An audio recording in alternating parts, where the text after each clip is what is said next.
Hello, my name is Dolly Warden, and I'm here today to read a story to you.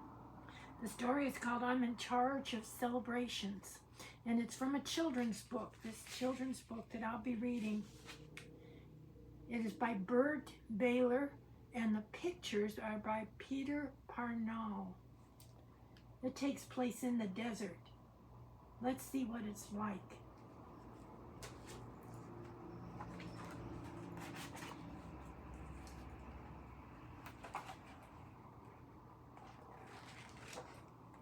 This is in the desert. Here I am. Or I should say, here is the person who wrote the book. Sometimes people ask me, aren't you lonely out there with just the desert around you? I guess they mean the bear grass and the yuccas and the cactus and the rocks, and I guess they mean the deep ravines and the hawk nests and the cliffs and the coyote trails and that wind across the hills. Lonely? I can't help laughing when they ask me that. I always look at them and surprised. And I say, how could I be lonely? I'm the one in charge of celebrations, which is the name of this book. I'm in charge of celebrations. Sometimes they believe me. They don't believe me, but it's true. I put myself in charge. I choose my own. Last year, I gave myself 108 celebrations, besides the ones that they closed school for. I cannot get by with only a few. Friend, I'll tell you how it works. I keep a notebook, and I write the date and the place, and I write about that celebration.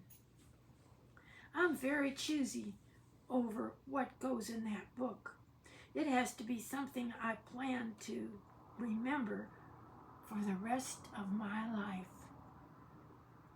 You can tell what's worth a celebration because your heart will pound and you will feel like you're standing on top of a mountain, and you'll catch your breath like you were breathing some new kind of air.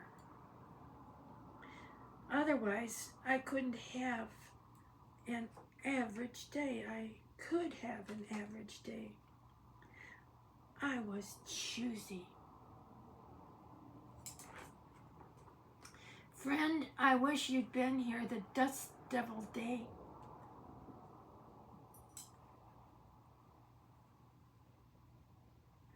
But since you weren't, I'll tell you how I got to be my first real celebration. You can call them whirlwinds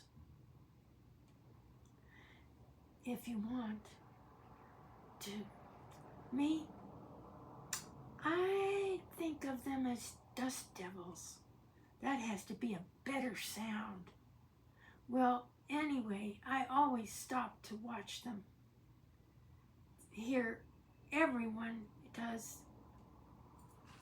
You know how they come from far away, moving up from the flats, swirling and swirling and swaying and falling and turning and picking up and sticks that's sand and feathers and oh my dry tumbleweeds. Well, last March the 11th, we were all going somewhere. I was in the back of a pickup truck when the dust devils started. They started to gather, and you could see they were giants. You'd swear they were calling one another, their friends, to come too. And they came dancing in the time to their own windy music. We all started counting. We all started looking for more. They stopped that truck, and we turned around and around, watching them all. There they were, all 7 of them.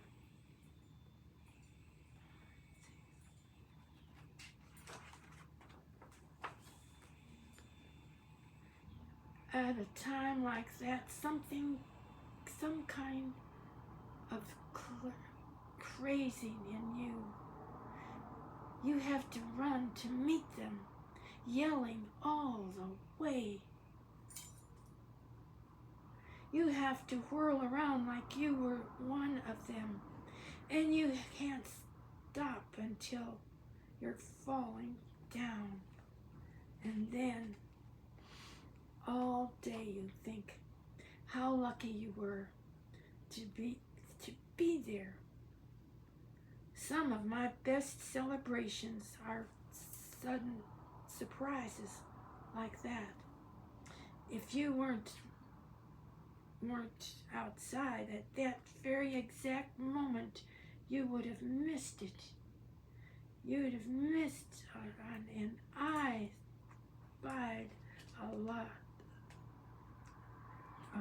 spend a lot of time outside myself,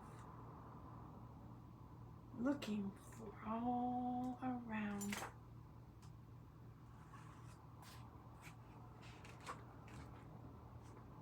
Once I saw a triple rainbow where I'd been the day before. I was halfway up a hill, standing in a drizzle of rain. It was almost dark, but I wouldn't go in because of the rainbows, of course. And there at the top of a hill was a jackrabbit. He was with his hind legs perfectly still, looking straight at that rainbow. Some triple rainbow. 1, 2, 3. Now, August 9th is a Rainbow Celebration Day. I have Green Cloud Day too. Ask anybody and they'll tell you clouds aren't green. But late one winter afternoon, I saw this huge green cloud. It was bluish green or grayish green or something else. This cloud was green, green as a jungle parrot.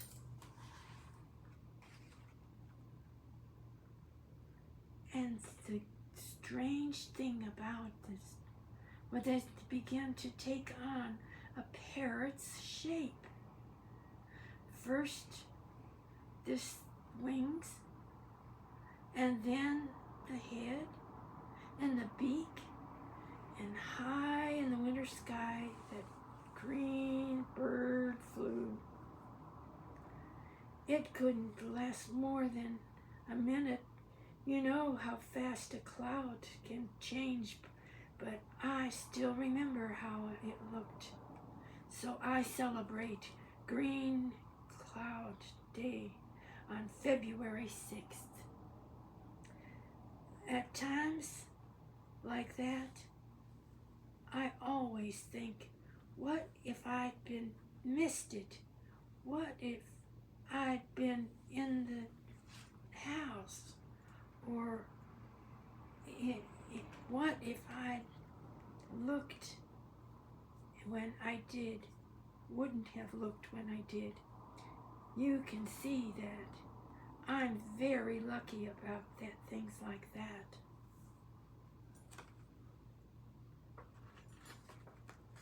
And I was lucky on Coyote Day because out of all the time, it had to be one moment only that a certain coyote and I could meet.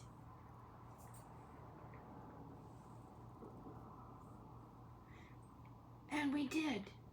Friend, you should have been there. You should have been there too. I was following the deer tracks and beginning to go down, taking my time. And as I walked along, I kind of humming. I hum a lot when I'm alone. I looked up, and there, for the time, to see a young coyote trotting along through the brush.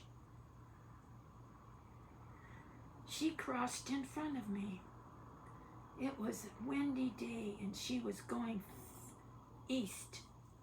In that easy, silent way coyotes move, she pushed into the wind.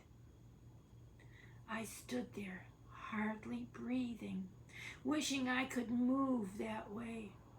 I was spirited and surprised to see her stop and turn and look at me. She seemed to think that I was just another creature following her another rocky trail.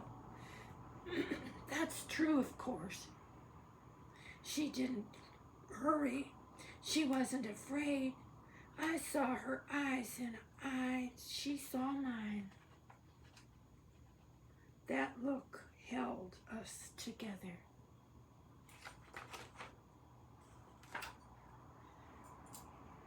Because of that, I never will feel quite the same again. So on September 28th, I celebrate Coyote Day.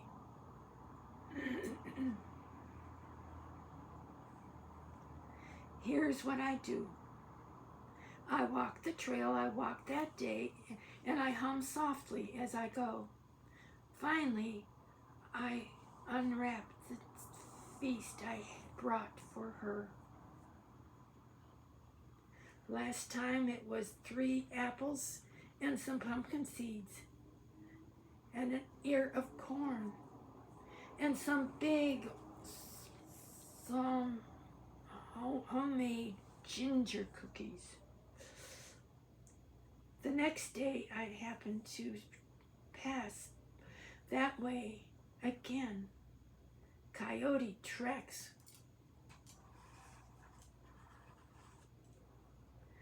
Coyote tracks were all around that rock where the food had been. And the food was gone. Next year, I'll make it even better. I'll bring the extra feast and eat there too.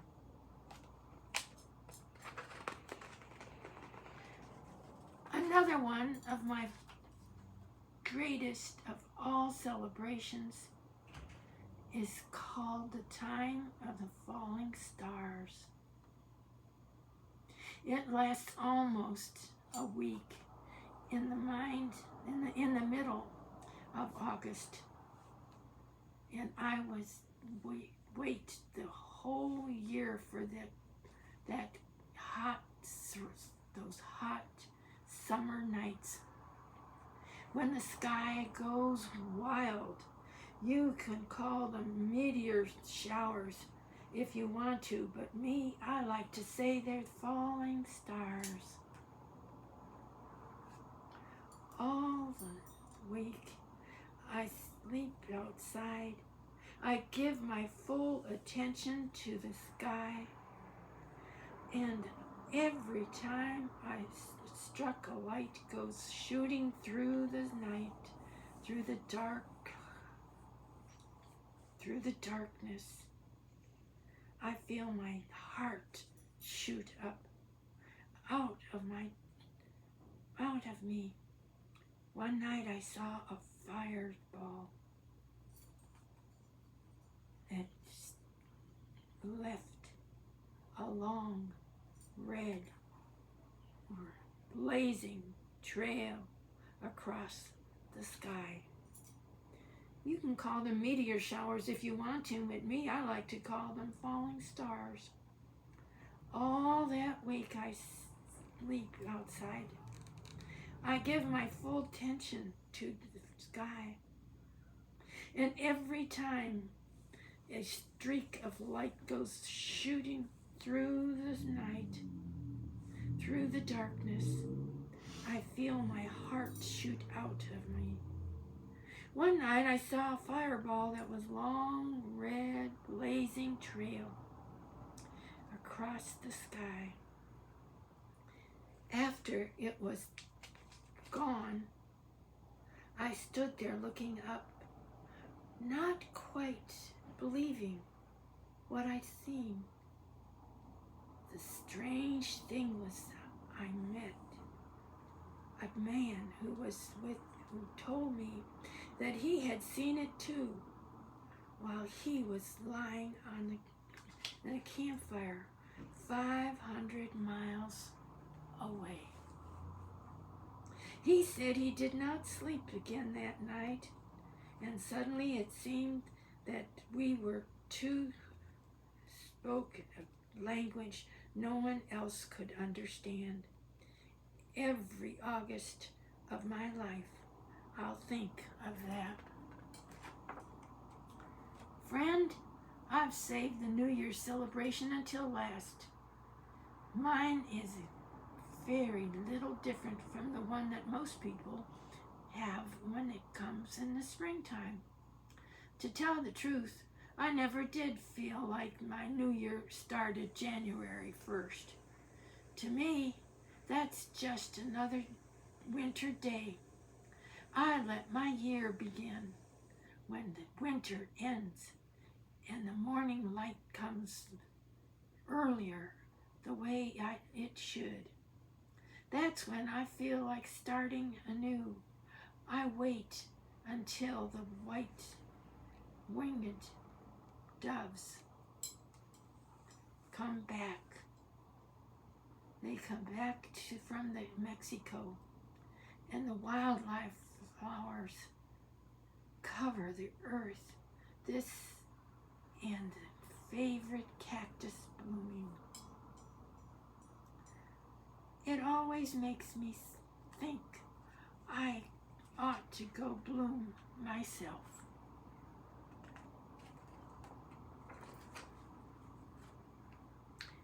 And that's when I start to plan the New Year's celebration. I finally choose the day that is exactly right.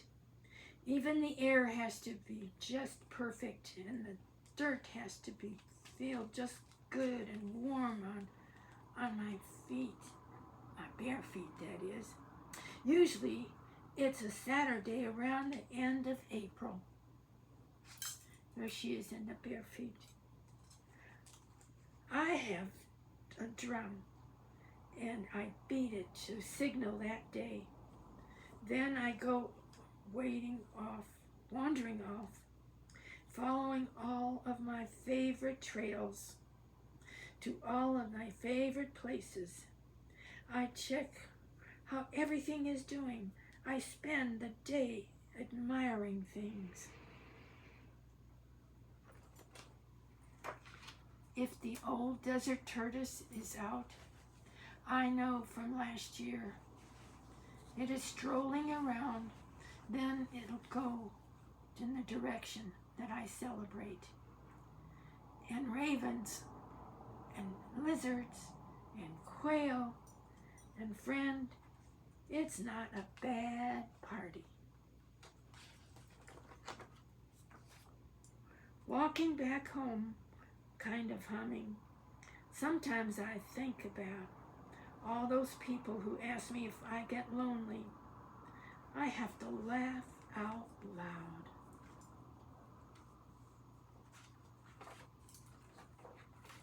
The end.